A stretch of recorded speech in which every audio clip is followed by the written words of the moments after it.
Imagine all your audio entertainment available in just one place. That's what the Audible app is all about. With Audible, you can always find the best of what you love or discover something new. Audible has an incredible selection of wellness titles and originals, like The Light Podcast by Michelle Obama, Work It Out by Mel Robbins, and Confidence Gap by Russ Harris. Membership includes access to Audible originals, podcasts, and tons of audiobooks that you can download or stream as much as you want. And as an Audible member, you can choose one title per month from an ever-growing catalog of titles to keep. The Audible app makes it easy to listen anytime, anywhere, whether you're traveling, working out, doing chores, wherever your day takes you. New members can try Audible now free for 30 days. Visit audible.com/motivation or text motivation to 500-500. That's audible.com/motivation or text motivation to 500-500 to try Audible free for 30 days.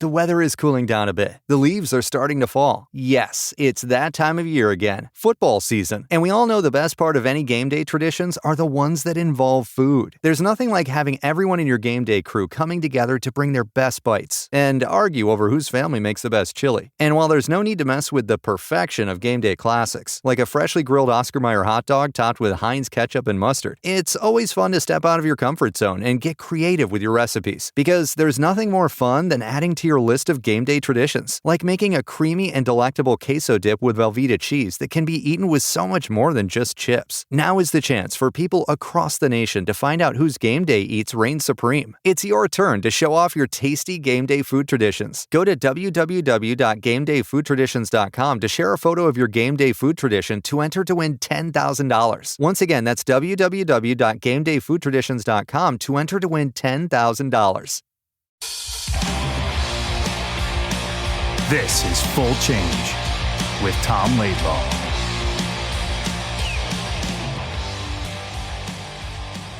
We have a huge guest today, biggest one we've had yet.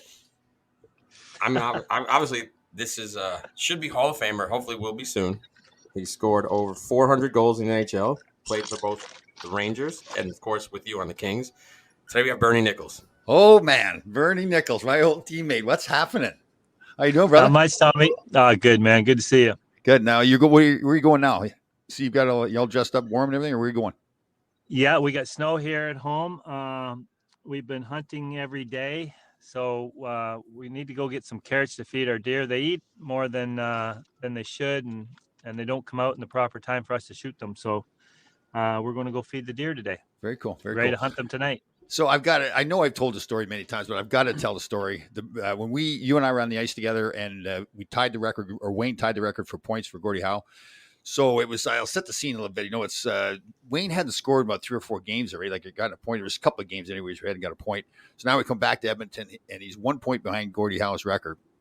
And it's a 4-on-4. We're in the Edmonton zone. Now, I'm the lone guy that shouldn't be in the Hall of Fame. Everybody else on the ice was Hall of Famers. So I think Mark Messier and Gratz, and, you were out there.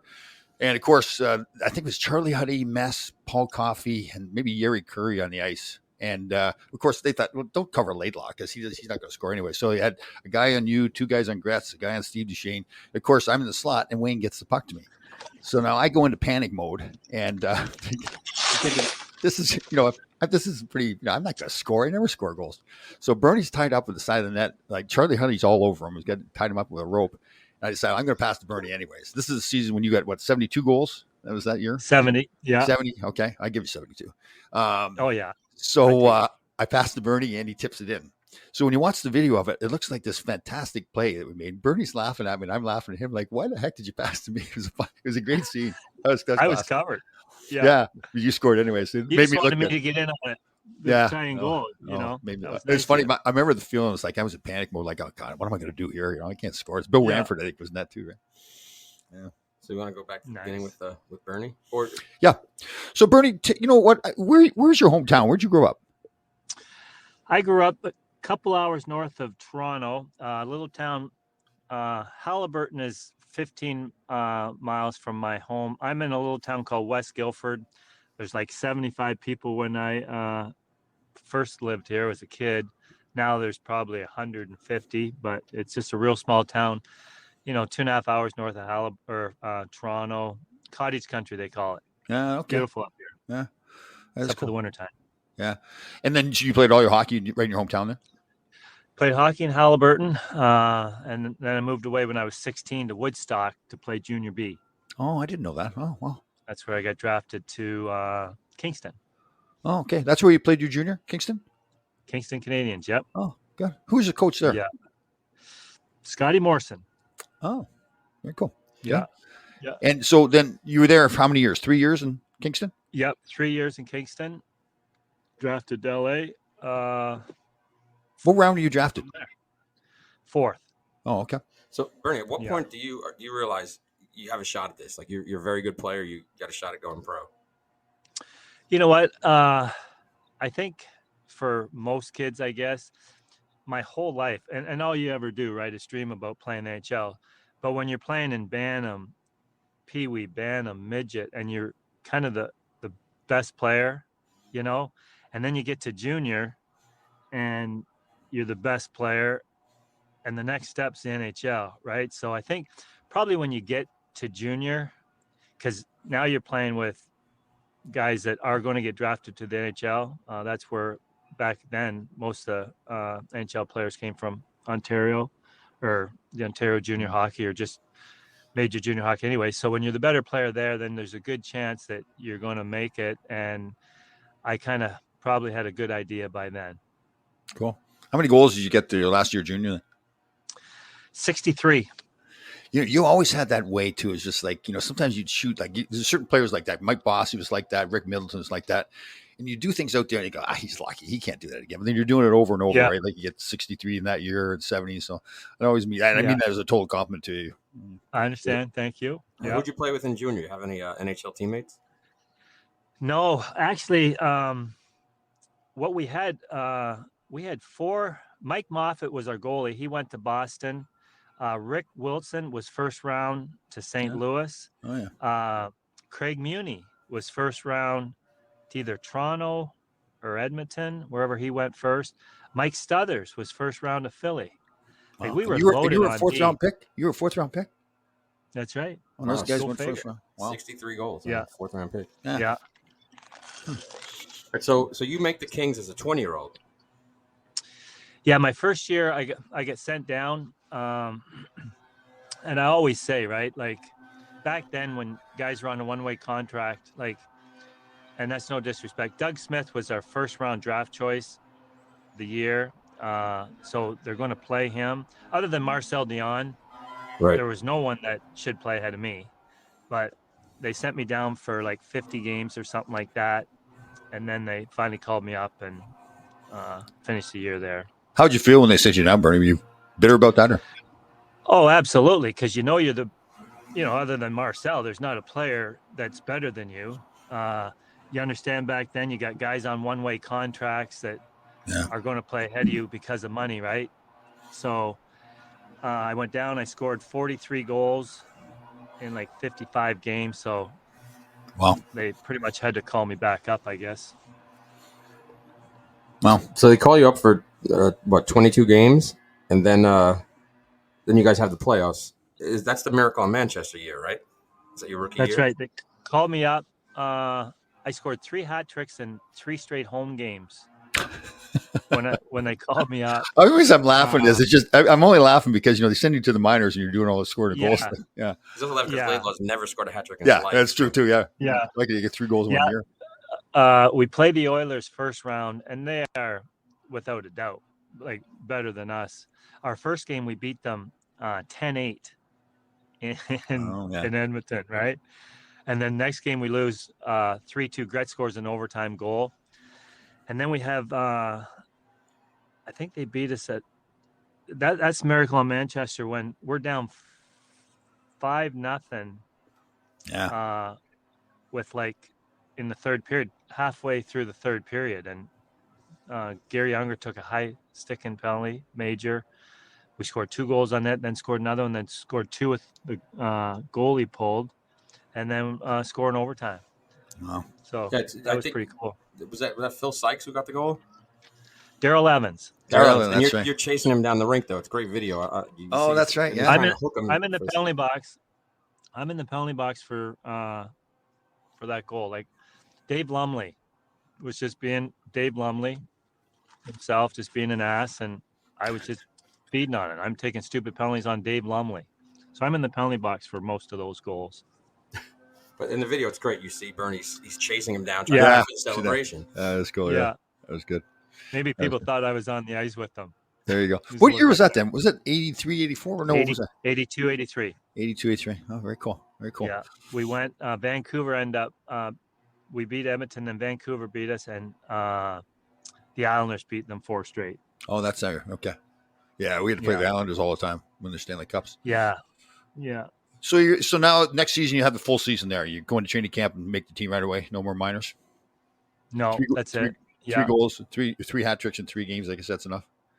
That kind of sealed the deal, I think. And who was coach? Was Murph coaching then? No, Parker McDonald was the coach. Oh, he got fired, and Don Perry came up from the minors. Oh, yeah. So then Don called me up. Oh, okay. Yeah. Nice. But we went through, I went through like 9 or 10 coaches there in the 9 years I was there, the 10 years, right? Like, so when I first got there, Murph was coaching. Yeah. Murph was a good guy too. Mike Murphy we're talking about. He's I love Murph. Yeah. Yeah. So Bernie, you come from a town of 75 and then you just plop down in LA, California. How was that as like a culture shock for you? Well, and I tell people, right, like you grow up playing outdoors, frozen ponds. We do that my whole life, right? Like that's the great thing about living in a small town. We could play hockey all day. And then you go to a place, and honestly, when I get drafted, I didn't even realize that they even had a team.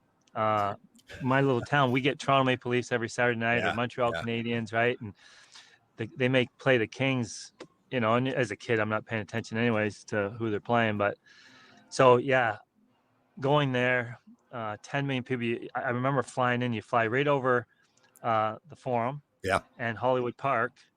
And then there's palm trees at 70 degrees, and you're going, holy geez.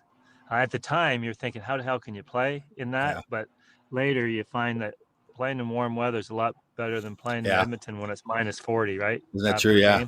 Like I love playing in New York, but when I got traded, I was kind of a little bit bitter that I left New York.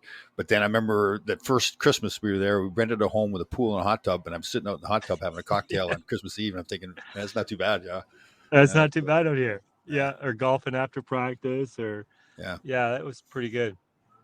So obviously Marcel Dion is there the bulk of the time you're there. So do you say you're playing behind Marcel Dion, or like do you feel like you're getting as much ice time as him? Many opportunities. No, I definitely played behind him, and that was okay too, right? He's going to get probably their best defensive player. Yeah. He had the Triple Crown line with Dave Taylor and Charlie Simmer. Like that was an unbelievable line, right? So, I played with Jimmy Fox, and then left wing was just revolving. Right. You know, Tiger Williams, Brian McClellan, Dean Hawkinson. I had them all, but I had Jimmy for 7 straight years until he, with his knee, retired. But yeah, playing behind Mars was good. Get to watch him. He scored 700 goals in the NHL, right? Like, and he, little fat guy, right? Like he just doesn't work, right? Just gift. Like, did he take you under his bike? Did he take you under his wing? I think it was more so like Mike Murphy, Charlie Simmer were the older guys that really helped, I think, me and some of the younger guys, which I think is crucial in today's game, right? Like, because for the most part, all the other guys we talked about, they know you're going to take their job, so they want no part of you. Yeah. They don't want to help you, right? So you need the guys that know you're going to help the team. So they're the ones that got to look after you, and those guys did that for me. And you strung together a few really good seasons. I think you had 95 points in 84, and then you had a 100-point season in 85, and then 97, 86. So you're rolling. Your career is humming, and then they make a trade for Laidlaw. Screw things up. At that point, you're like, I got to tell you a quick story too. The day the trade happened, I figured something was going to happen, but we stayed at the rink until 3:00, which was the deadline. And nothing had happened. So I went home, no cell phones at that time. And my wife at the time was at the door crying. And I thought, well, something happened. Yeah. So she told me, you've been trading. She was from New York. She's a New York girl, right? Well, I yeah, remember her. Yeah. but so I said, because now your ego kicks in, and now I want to know that I got traded for somebody pretty good. And she says, "Well, it's I don't know, I can't remember the name, but it's a big time goal scorer from the Kings." And I said, "Well, it must be Bernie Nicholls then." And she says, Yeah. "No." Then we found out it was Marcel Dion. I'm going, he's 100 years old, for God's sakes. I mean, he was a great player, but so Yeah. yeah, That's right. that's funny. So do you hit it off with this knucklehead right away, or is it like a feeling out process? You know what? I hit off with everybody. Yeah, Bernie did. Tommy Yeah. and I kind of are from the same background, or we're both probably jokesters, and Yeah. I remember the one time I didn't get in trouble, but remember your son, or was it your boy Yeah. or your wife's boy? Stepson, yeah. Yeah, and he was in the dressing room and he was doing something, and he either kicked me or he got me good, and I just kind of shoved him like that, and he fell and hit his head or something. So I kind of felt bad first. I forgot about that. But yeah, I remember that. Like I didn't obviously. I know hurt you the would kid, do but that. you Yeah. catch off guard, right? Yeah. That's I think funny. he got me good. Yeah. We did have some fun though. Bernie was a good practical joker. Always, like right before the games. Like there's certain guys, they had to be really intense in the locker room before the games. Other guys like Bernie and I could joke around. Bernie would always put his. I know you know this, but Bernie would always, by the front door, he would put his 2 black sticks. Right, you had the black sticks you were using at the time, and he'd have 2 sticks that he put in a certain spot. And unfortunately, it was right by my spot, so I'd go and put black tape around them so that they were tied together before you go out for the warm up. But you know what though? You were funny about it. Like as much as it would have bothered other people, it was funny. You laughed about it. Yeah. Nothing really bothered me. Which was, like, and like you say, some people they're so intense before game stuff, and I don't get that. Like I watched when I got to Chicago, Brent Sutter, my first year in Chicago there, and Daryl's is the coach, but I get to the game, and I'd come to a game like you got to be there by 5 to 6 or something. I'm there by 20 to 6, 5:30. I get there one time in Chicago, and Brent is in his locker. He's got his skates on, not tied up, but he's sitting there and he's rocking. And I'm going, oh my God, bud, we got 2 hours before the game. And he scored 1 goal that year. And I'm thinking, there you go, working. bud. It's not working. You gotta loosen up a little bit. Yeah. So when the trade for Marcel getting traded, obviously that pushes you to the top of the pile now as far as centers in LA. Is that the way you said, listen, this is a great opportunity for me? Absolutely. And then I think we had gotten Jimmy Carson then too. Yeah. That probably allowed them to do it, but still, I felt I'd be the number 1 guy there then. And you love that opportunity, right? Like obviously, and we talked about it, every year I gotten better. I earned it. So you look forward to, you relish that opportunity. I tell you, we had a good team there too. Luke Robitaille, that was his first year when I got traded there. Dave Taylor was still there, so I was really pleasantly surprised how good that team was. Bob Bourne was there. Yeah. What was the best prank you guys pulled? You kind of just teased a little bit. Was there something really good that you got? Well, I'd say the best one was that they got me and Bob Bourne on. Bernie says he was not part of that, but that's one of Bernie's favorite lines. He says, I had nothing to do with it. I might have been there. I'm not sure. I like my concussions. I forget a lot. I might have remembered a little bit of that, but I got nothing to do there's with it. nothing better than So people, however you get them. Right. So Bob Bourne and I are rooming together, and we're veteran players. We're joking around all the time, picking on guys. And I thought it was Edmonton. Bernie, I think probably rightfully so, says it was Winnipeg. We came home. Viscount Court. Oh, is that what it's called? Oh, that's cool. You remember that? Remember that little dive? Oh, yeah, totally. I think we were That's like, what I've been told anyways. Yeah. That's what you told. That's what I've been told. I guess I don't know how it happened, but that was the one time Bob and I you guys were out to dinner. Yeah. Somehow we had a few too many cocktails. So we come home like 2 or 3 in the morning, and our whole room is outside in the lobby, outside our room. Beds made perfectly, lamps on the nightstand, the whole bed. Awesome. And we're like, okay, we've had too many beers, so we're just going to lay down on the bed there. I think finally security came and said they got security came out. Yeah. Bernie wasn't on that one. No, he had nothing to do with it. Bernie never did. We had your clothes on the bed. We had everything there. It was classic. As much as we were aggravated, it was very funny too, because that was a good one. For sure. Yeah. Yeah. Somebody told me a story about. Right? You can appreciate that. Yeah, you can appreciate that, right? When you give it, and I say this day, if someone scares me or does something to me, at the time, I laugh because that's just what I would do. Wasn't there a story that was that Tiger Williams had gotten the bow and arrow, and you had done something, and then he shot the bow and arrow in the locker room? Was that what's that? Yeah. story? I think I'd done a couple things to Tiger, but one, he brought his books to the rink. Oh, that's one what day, it was. Yeah, that's what. Yeah. and I gave them all away. And the next day, I had my bow in there because he hunts and I do, and I just want to show it to him. Well, and you remember the dressing room at Culver City, just a long, narrow. Yeah. Well, Al Tour is bending over doing his skates, and Tiger takes my bow and an arrow, and he fires it and right through a big tube at the end, but it wouldn't miss Al's head by a foot. Like, and everybody in the dressing room were going, "You got to be kidding me, right? Like, can't believe he did that." Oh, but that's Tiger. Yeah, that's Tiger. I'll never forget. I've told the story of this one too. I guess I've told a lot of stories, but the night I just got traded, and we had a road trip back to Washington, and Bobby Carpenter had been in Washington. The fans didn't like him there. And one fan in the warm-ups was yelling at him, all the stuff, and Tiger gets all the pucks and starts throwing it at the fan. Yeah, starts shooting it at the guy in the stands. That's Tiger right there. Oh, that summed it up, too. But you know what I like, though, too? As much as he was that nutty guy, like I think he was all kind of planned, too, right? Like he knew what his brand was, and he really built, like he wanted to be that. Oh, yeah. Yeah. Yeah. He needed everybody to know he was not all there, which he really wasn't at times. But now tell us about the fur coat. Where'd you get the fur coat? When I played junior, my billets, they owned a fur coat store. Oh. So I worked there, and the guy gave me, for working there, he gave me a full-length wolf fur coat. So it was great when I was in junior because it was cold. It was cold. But I went to LA, and it made the trip. Mm-hmm. And I took it a couple road trips. Yeah, I remember. But, yeah. So Bernie had this kind of flamboyant thing going on, right? I mean, you had a little bit of that, like the Joe Namath kind of thing, right?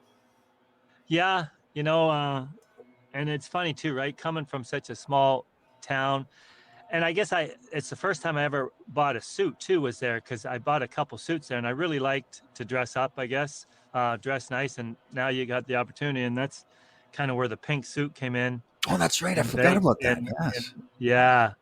Living in Culver City there. Went shopping, and it was funny too. Marcel, we talked about Mars being just so old school, right? And some of the stuff I'd come in wearing, he'd just shake his head. He wanted to find me every day. Like I'd wear a suit with a top hat and like sneakers, and he's trying to find me all the time for the stuff I'd wear. Oh, that's funny. That's funny.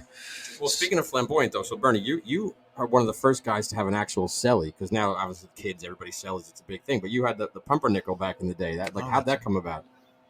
Well, Bob Miller did that. I was excited to score. Like, Tom, when you would score, you'd get excited, right? So, so I just showed it, and it actually came about in Edmonton because it was that year I scored the empty net goal to make it 10-8, and the press box, Edmonton was right beside them, and they've been hounding Bob all night. Well, I score, and I go from one end to the other doing the pumpernickel, and Bob named it right then. So that's what he called it. So that's how it came about, and it kind of stuck. Pumpernickel. Tom, you didn't have a celebration for your goal. No, for your goal. I didn't want to show off too much. Yeah. My goals. When I was in LA, when we were 120 games one time without scoring a goal. Bernie was not getting a kick out of it too. I said, I'm not even shooting the net anymore. Yeah. I know we joke around with stuff, but Bernie, we talk about be flamboyant and having fun and all that. But when it came game time, like you had a nasty streak to you too. Like you were an all goal scorer. Like there was some spearing going on and some punching. Yeah. I really like the physical part of the game. I really like hitting. I didn't like to get hit. That's no right one too. does. Oh, Bernie was a good hitter. Yeah. And like to this day, I can still see it, right? Like, and it's obviously it's a timing, but I know I can catch someone.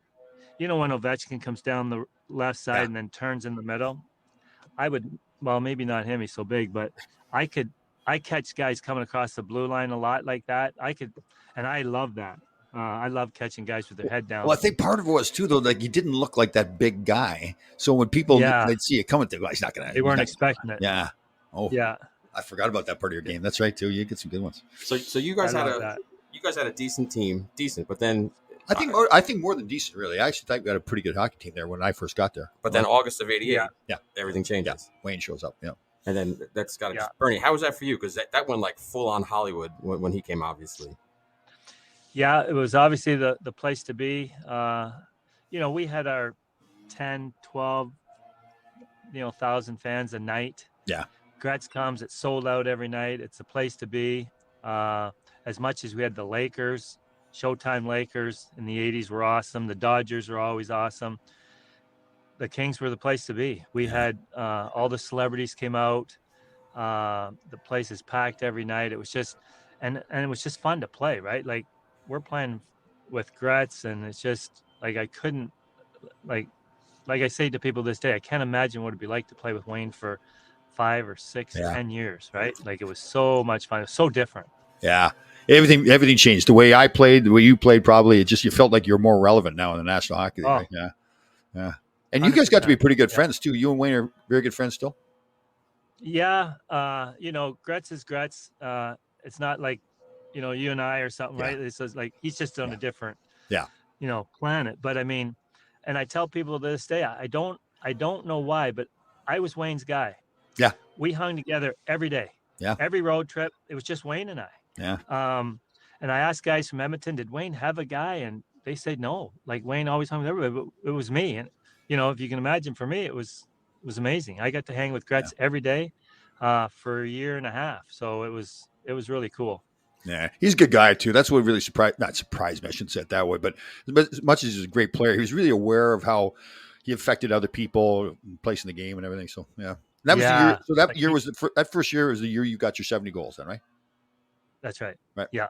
Wow. So everything just clicked for you that year. What can you pinpoint, or can you pinpoint anything that changed?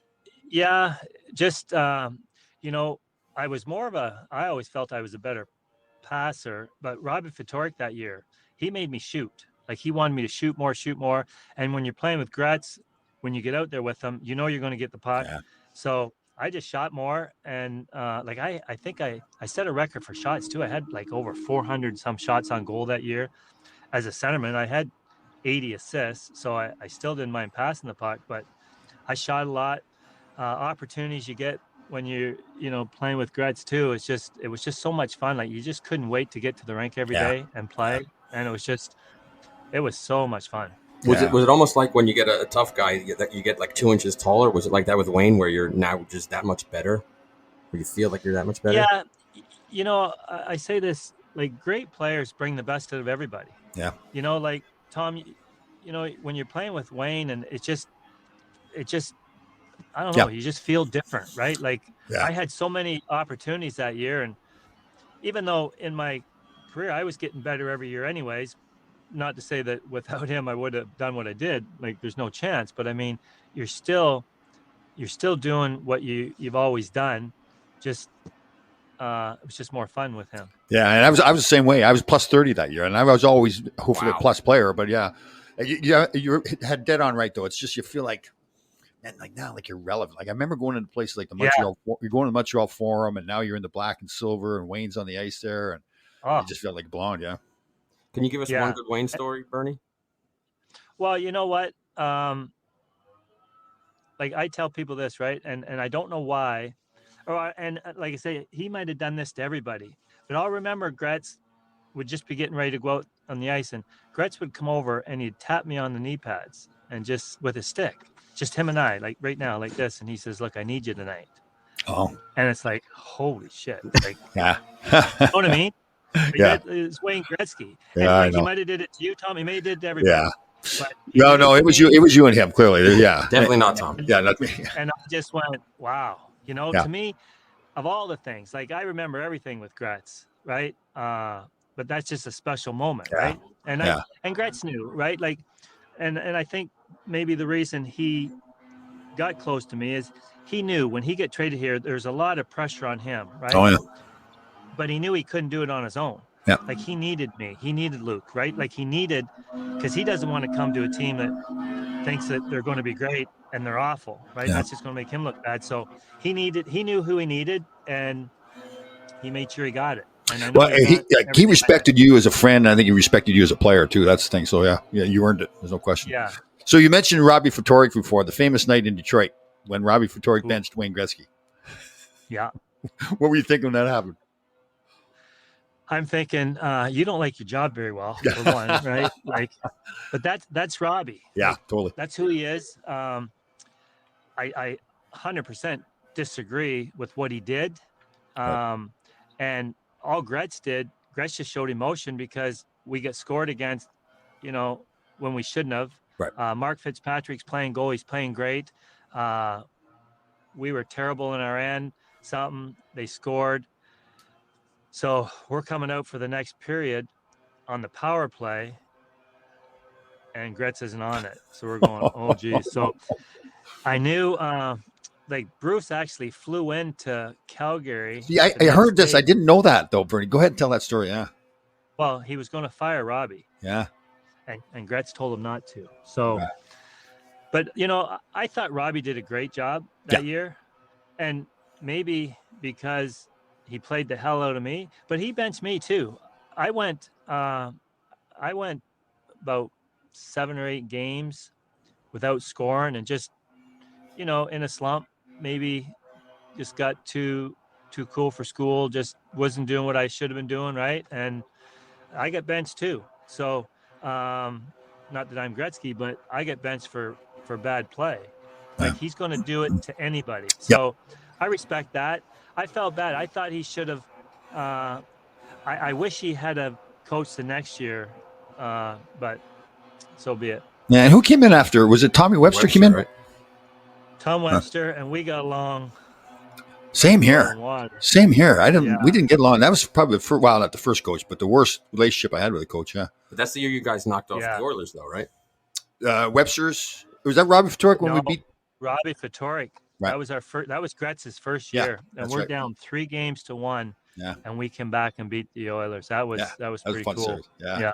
That was. Yeah. Wasn't game 7 was in LA too, right? Yeah. Is that correct? Yeah. That's right. And then then next year, Bernie, you're at the All-Star game, and what happens? I get traded the All-Star game. It was after practice, the skills competition that night. And the funny thing is, right, like the year before, I just had 70 goals. I just signed a big deal with Bruce McNall. And Bruce said, because I wanted to buy a house there. Bruce said, yeah. He said, absolutely. I won't trade you, right? 3 months later at the All-Star game and after the skills, Mike Vernon said, I heard you just got traded. And I said, the fuck are you talking about, right? Like, and so I go see Bruce and trade to New York. Oh, that's right. It was New York. And who was it for? Tony Granato and Thomas Sandstrom. Oh, that's right. Two very good players. Wow. Yeah, they were good players too. Wow. Yeah. Wow. Was that Phil? Was Phil there New York when that happened? Did he make that trade? No. Roger Nielsen. Oh, Roger Nielsen. Oh. Wow. Yeah. So how's that for you? Now you're in LA for what, 10 years prior to that? And now you're getting traded to the East Coast? Yeah. And like I say, trade is, being traded is part of the deal. And I know that, like I said before, I just can't imagine what it'd be like to play with Gretz for 4 or 5 years, right? Yeah, It was the best ever. So devastated that you get traded. I couldn't go to a better place. Tom, you played there, like Madison Square Gardens, New York, Original Six team. It was awesome. To play there was great. You spend 30 more nights in your own bed than you do. And the thing is, the problem is, I like that Smythe division there. You win 8-7, 6-5 every night. You go to the Patrick division, it's 2-1. You can hit every shift. Getting the hell beat out of you. I'm thinking, man, I like that other division a lot better with Gretz. Oh, that's right. Tony Granato and Thomas Sandstrom. I forgot about the fact that you got traded at the All-Star game too. Wow. Yeah. So did you ever have, and if you don't want to talk about this, don't do it. Did you ever have a conversation with Gretz? I mean, I don't think that Gretz is involved in all those decisions, but. Well, I think Gretz was involved in anything that happened there with Bruce, right? But at the end of the day, Gretz needed someone to play with. Yeah. Like Dave Taylor, Luke, for some reason, couldn't play with Gretz. Yeah. So I got them, which was great, right?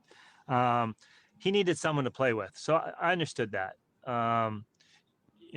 you make the biggest trade in hockey to have him there, and he's got no one to play with, right? So he got two great players to play with. So wish it was somebody else, obviously. Bernie, but I understand it. Did they try out on the wing with Wayne at all, or did that not work, or did they give it a shot? Oh, you know what? There was different times during the season that Robbie put Gretz and Luke and I together, and it was just, everybody goes everywhere. There was no really position, right? Gretz would play the wing a lot because then I would go down low and play in our own end. So one great thing about Gretz, what I always love, right, with people didn't know, but we're both centermen. So I always wanted to play first ahead of Gretz because when Gretz was going on the ice, his line's on there, he's taking the first guy off. Doesn't have to be the centerman. I got first guy. And you're going, what? Whoever it is. So whoever comes, right? So I knew with Luke and I, Davey would change quick, right? And then we knew Gretz was coming. So Luke and I'd stay out there for 2 shifts and play with Gretz. So do you remember the night? So Gretz, and people just allowed it, but we expected with Gretz, like he played those 3 or 4 minute shifts, but we always felt like he wasn't selfish. Like if other guys did that, it was selfish. More Wayne felt like he had something going on, was going to help the team, so he'd stay out there. So we all that's the way Wayne Gretzky plays. And we're in LA, we're playing a bad game one night. Remember the Jay Miller incident when we had a veteran team? I think Larry Robinson was there, John Tonelli, and so they really didn't even need a coach, right? The guys were all coming in the locker room saying, come on, guys, we need to back check better and all that. And then Jay Miller, he's a great guy too. He said to Wayne, or he said to everybody, but it was obviously meant for Wayne. He says, well, if we didn't stay out there for those 3 or 4 minute shifts, we might be a little better too. Yeah. Oh my God. Rarely did Gretz get mad, but he was a little hot with that one. He went and threw his stick and gloves in front of Jay Miller's stall and said, okay, you go ahead and take it and do better. Yeah. That may have been the last thing Jay Miller said the entire time he was there. Oh, I know. That was so funny. I was watching that happen. Again, the team was funny. Like same thing when Robbie benched Wayne. We had a veteran team, so everybody had seen everything already, and we're all like little kids. Like we're laughing. Like, are you kidding me? You're really going to do that? Oh, that was funny. Oh my God. Yeah, that was good. So the trade happens. How long did you spend here in New York? 2 years. Okay. Yeah, 2 years everywhere after that, pretty much. Chicago, Edmonton. But you lost with the Rangers. You guys got knocked off by Washington, I think. Both years. Yep. Yeah, 2 years in a row. Yeah, beat the Islanders 1 year, which was fun. Obviously, when you have when you play them in the playoffs, so we beat them the 1 year, but then both years Washington beat us. Was that when John Drews kind of went crazy in one series? Yeah. So you had New York, then Edmonton, then the big Edmonton. Trade. That was the Messier trade. Yeah, that's right. Wow. And that's about 2 days into the season, right? Yeah, we just played in Boston the night before, and I get a call at like 7:30 in the morning from Roger Nielsen. Can I see you? And not even thinking, right? And we just traded Edmonton for Mark Messier. And I went, oh, you gotta be kidding me. So look at those trades. Look at all those trades. You say like Thomas Sandstrom and Tony Granato were good players too. You're saying, okay, it's great that somebody else wants me, but I mean that's a positive way of looking at it, right? That people want you to giving up good players. Well, yeah, like I would have loved to have played with Mark, right? Yeah.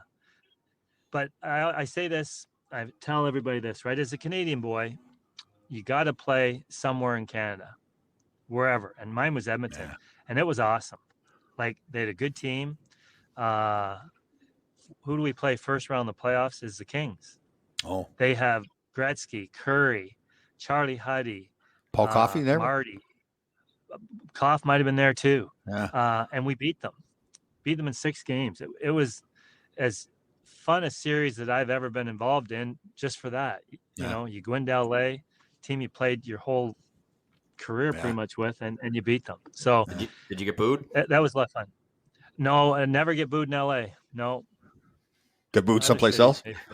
Yeah. Okay, so give me the timing then. You go, so it's LA, New York, Edmonton, Chicago? Devils, that's right. Devils. And then Chicago? Chicago. I signed with Chicago. Oh. And then I signed with San Jose. Oh, that's right too. Wow. Well, Tom, Bernie was a big part of that Devils team in '94 that almost knocked off the Rangers. Oh, that's right. In that great, amazing series. Yeah. I think you shot a puck at Glenn Anderson after the one game, right? Well, and to this day, he still thinks I shot at him on purpose. We were getting a penalty, and so the puck's down there, and I'm not going to touch it. And so Glenn starts skating towards me. So then I turn and I act like I'm going to slap it at him. And I just whiz it by him. If I wanted to hit him, I could have hit him. But he thinks I tried to hit him. So would you get like 20 seasons in? How many years did you play? 18. 18 seasons. Wow. That's a great career. Yeah. I mean, if somebody you're 18 years old and somebody said you're going to play 18 years in the National Hockey League, you go, fine, I'll take that. Yeah, right. That's right. Yeah. I know. I was at 11. I played 11 seasons, and I thought to myself, "Oh, that's unbelievable! I got to play in the NHL for 11 good, years." yeah. Most of us thought that about you too, Tom. Yeah. Oh, that's funny. That is funny. So Bernie, so you go to San Jose, have a couple years there, and then what point are you like, okay, that's enough. I've done enough here. Okay. Well, I never had enough. When I signed with San Jose, right, I met with Dean Lombardi. I met with a few teams, and Dean had a plan. He said, look, they just drafted Patrick Marleau, right? So I want you to come in, be the number one centerman. Patrick will take over, and then you take a lesser role and work with the kids. I'm all in, right? So my third year there, Daryl Sutter took over. Yeah. And so Daryl wanted Ronnie, his brother, to be the fourth line player. Well, I already had to deal with Dean, right? So Dean didn't have the balls to send up to Daryl and say, no, and I was the better fit for it anyways. Right. But I can understand Daryl. I'm going to take my brother ahead of anybody too, right? Yeah. Dean knows what's best for the team. Dean didn't say, no, this is who's staying. That's why he's here. We already have this arrangement, right? So I've been bitter about that to this day. But so he took over there. I ended up coaching with Daryl for the remainder of the year there. So I still felt I could have stayed a couple more years playing that lesser role, working with the kids, which I wanted to do, but never happened. So is that kind of a mutual agreement there to retire at that point and coach? Yeah. Well, I didn't want, this was like, it was like probably the end of November.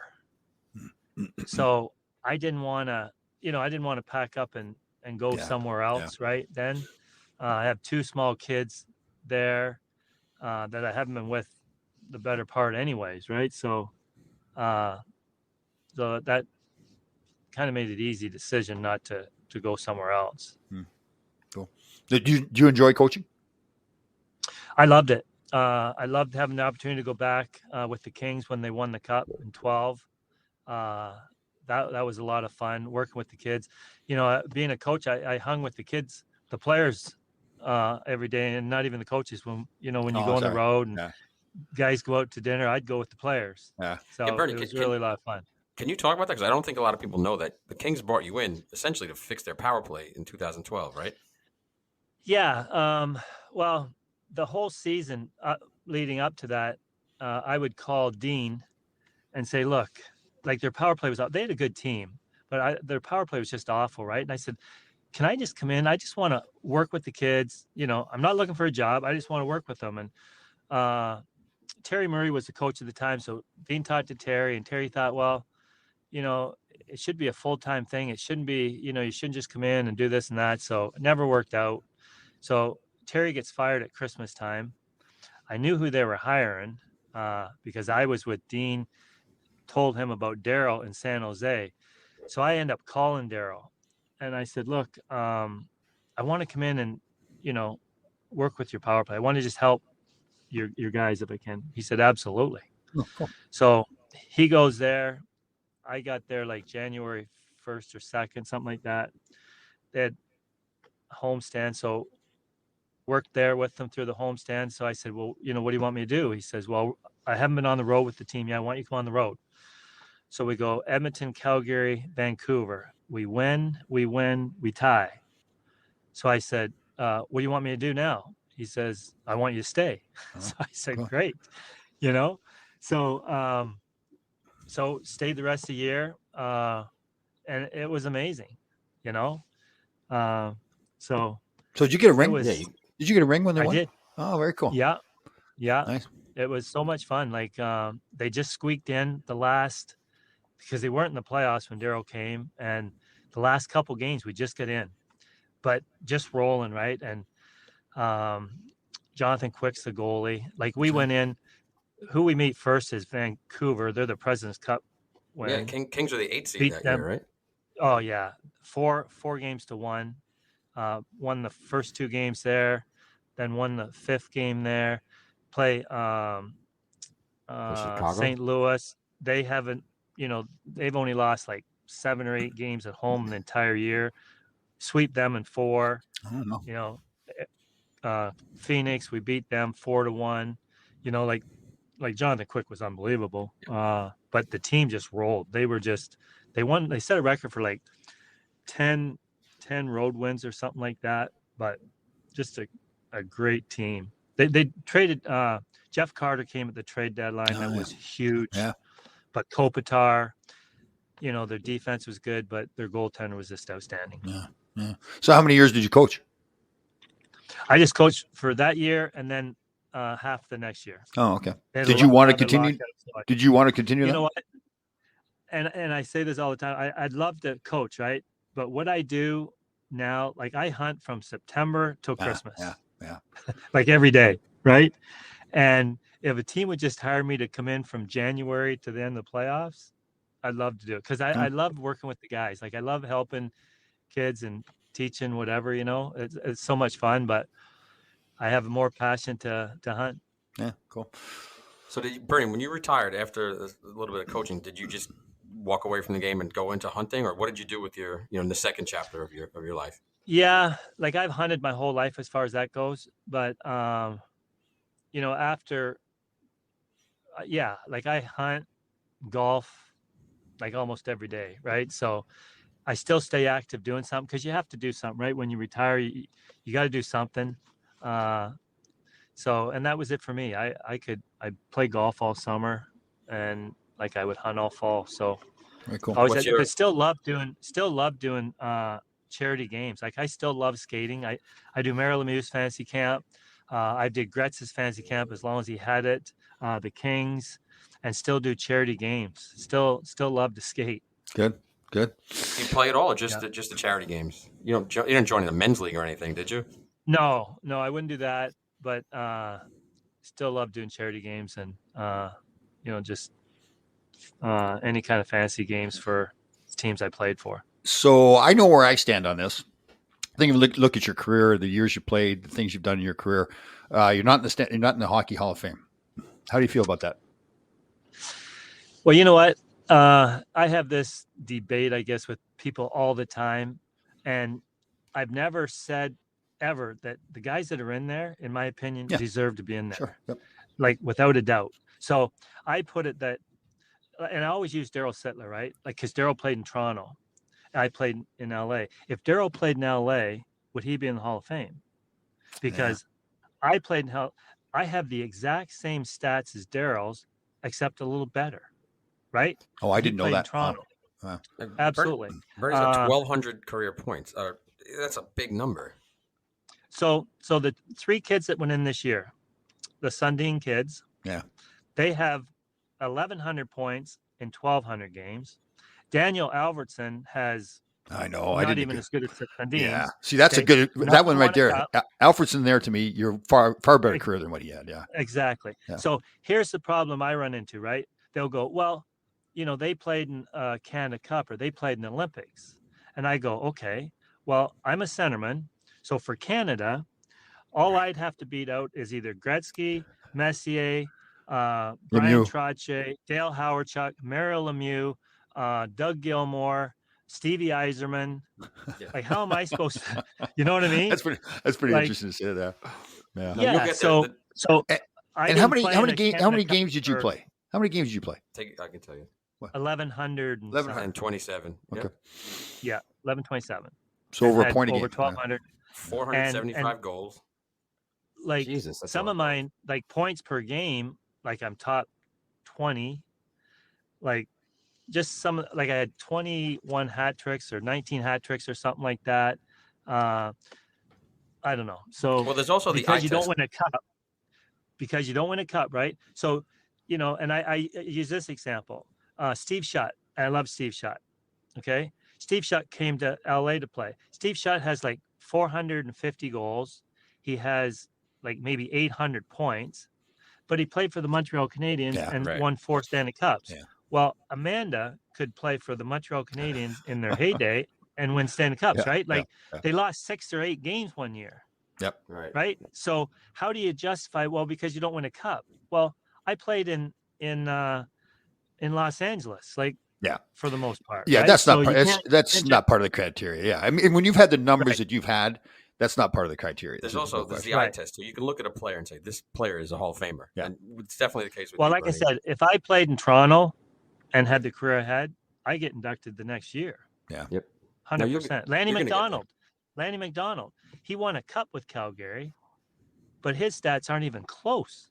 That's right, too. Yeah. You know what I mean? Yeah. But should they be in? Absolutely, they should be. Well, he did eke out to get to 500 goals. You think that's holding you back? You're at 475. No. I mean, that shouldn't. No, it's a good point, but no, yeah. Well, I scored enough in the playoffs. So in my NHL career, I scored over 500 goals. Right. So. Yeah, we can tell you exactly. Yeah. Well, yeah, there's no question to me. It should be. And I remember Glenn Anderson. It was a while before he went in too, and there was some debate. And again, JD. I think I was talking to JD about John Davidson, and there's a little bit of lobbying that has to go on. It's like you need to get somebody. Oh, for sure. Like that. Listen, I believe in Bernie Nicholls being there. Right? Yeah. That's right. Cam Neely, Sinden really lobbied hard for him. Right. Right. Should Cam be in? Absolutely, he should. Yeah. But and they say that with. Yeah, and they say that with Eric Lindros, right? Like Eric, concussion stuff. He did play in the Canada Cup, but should he be in? Like he was a horse, like unbelievable. People don't like him because of the way he was. He wouldn't go to Quebec and wouldn't go to junior. But should he as a player? Like you played against him, Tom. Oh my God! I know, yeah. You know what it is, and again, I mean, it's a compliment. I said it earlier on. I think when you watch you play, you weren't that like really speedy guy like a Mike Gardner flying down the wing or something like that, right? But then you look at the numbers and the performance; it's there. It's like it doesn't matter how you get it done; you got it done. Rick Middleton, like I said, Rick Middleton was the same. Mike Bossy, I played against him all the time. The same. Yeah, Mike Bossy was the same way. He was falling down all the time and everything. He was unbelievable. And then you'd look at him and think, geez, he's lucky. But then he does it over and over. And then you were the same way. Yeah. I remember, like I told you, when I got traded, that was my thought. That I said, I hope I get traded for somebody that's really good. Like the ego would kick in. And I thought when my ex-wife told me he was this great goal scorer, I said, well, it's got to be Bernie Nicholls then. He's a 50-year-old. So congrats, Tom. Bernie, you said you're playing a lot of golf. You're hunting. You just wrote a book. You want to talk about that a little bit? Oh, that's right. I forgot about the book. Yes. Yeah. I was asked to do it a few times. And I just think, like from what I've heard from everybody, they've enjoyed it. The headlines kind of explains the whole book as far as I'm concerned. Is from floodlights to bright lights, right? I told you earlier, growing up in a small town, I grew up playing outdoors under floodlights my, whole childhood. And then you get drafted by the LA Kings, the bright lights of California, right? But for me, it's the stories, right, that we've talked about today, the people you meet, the stories, the places you go. It just like there's so many stories in there from other people, which that's me anyways, right? Like just to hear the fun times we had. And, for me, the enjoyment I brought to my mom and dad, my family, right? Like people say, what's the greatest thing about playing the NHL? Right. And as a kid, that's all we ever dream about. Well, for me, it's the enjoyment and excitement that I gave my mom and dad and my brothers and sisters and friends. Right. Like some of the stories that my cousins came to see me play in LA or New York, or, I got to take a good friend to the Bulls game and meet Michael Jordan. Right. So pretty cool stuff like that is what it's all about for me. Yeah, you always had that personality too. I really enjoyed playing with you. We had a good time, and like I said, they're one of those rare guys that can really have fun in the locker room, but get out on the ice. Actually, you would have fun on the ice even, but when it came time to play, when the puck dropped, then you went to battle, right? It was good. So I would get criticized sometimes about that, like you're not taking it serious because people see you out there talking to players and laughing, but that was me. Yeah. Right. I just loved it. I'd tap a goalie, Grant Fuhr, after he makes a save. Good job, whatever. Yeah.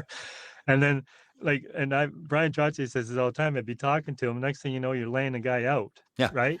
Yeah. So, but that's the way it was. When it come time to play, no one was more serious than me, or no one wanted to win more than I did.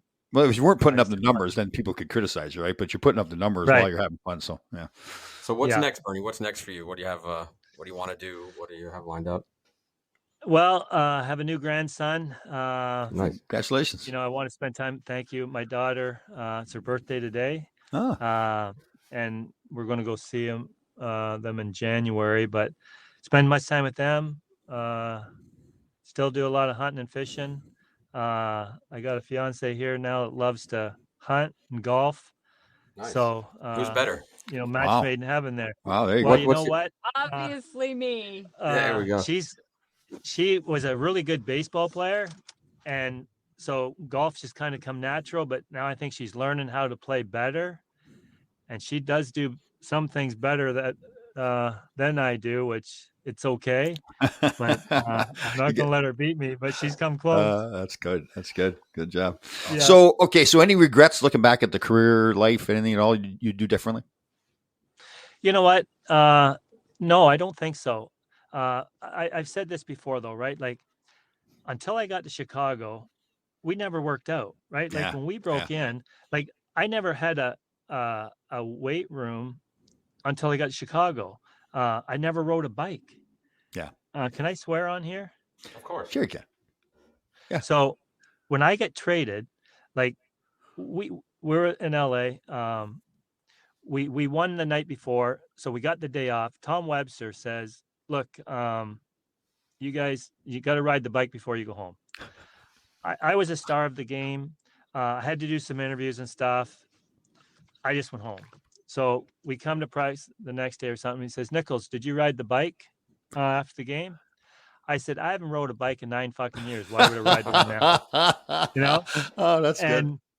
But until I got to Chicago, I never seen a weight room. Yeah. And I got hooked up with Chris Chelios. And I've said this before. If I could play with one guy my entire career, was Chris Chelios. Huh? Like we're doing push-ups and sit-ups in the sauna, working out, and I loved it. Yeah. I just wonder if I had started that, but like we said, when I get there, Marcel Dion's there and this and that, like they used to come to training camp was to get in shape. Yep. You know what I mean? We didn't work out.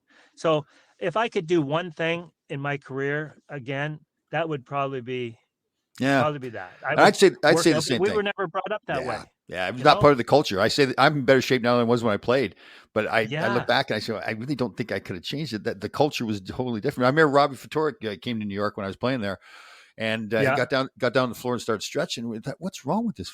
Yeah, what's he doing? Yeah, I would do that. We came. I'm in Chicago, and we'd have a stretch before we go out in the ice on game days.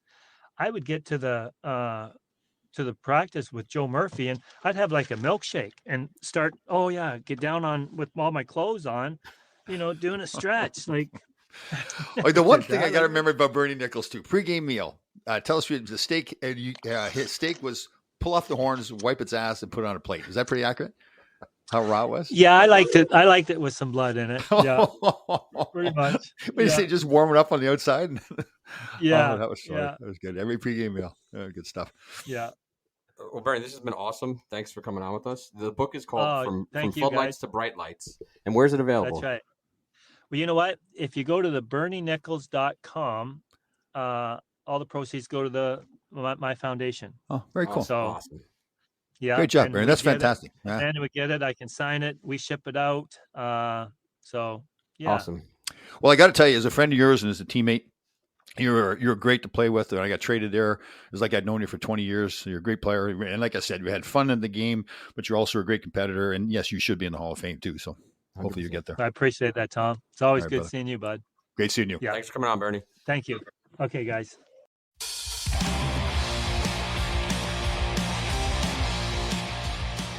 Oh, man, Tom, this was cool for me again as a fan. We had Bernie Nicholls. Bernie, he was so good. Yeah. And, he was such a good player. And I truly think he belongs in the Hall of Fame. You know, it was interesting talking to him about the Hall of Fame numbers and everything. You can tell he really had down. He really made a case that obviously he should be in the Hall of Fame based on what other players have done. So I'll tell you what a great teammate he was too. Funny guy. And I think the one thing that hurts him, maybe with the Hall of Fame kind of talk, is he had that way on the ice that he was just out there having fun. But then you look at the numbers, and he had fun, but he was really scoring a lot of goals. Yeah, he made it look easy. I mean, Yager was kind of the same way. He looked like he enjoyed what he was doing, but Nicholls scored 70 goals. You were there that season, right? Or were you not there? No, I was there. Yeah, 70 goals in a season. Like that's incredible. Great player, good personality, good talker too. He's a good guy. Yeah, Bernie's pretty cool. I'm excited to read his book. Yeah. All right, Grasshoppers. Thank you for listening. We had a fantastic show. We'll see you next time.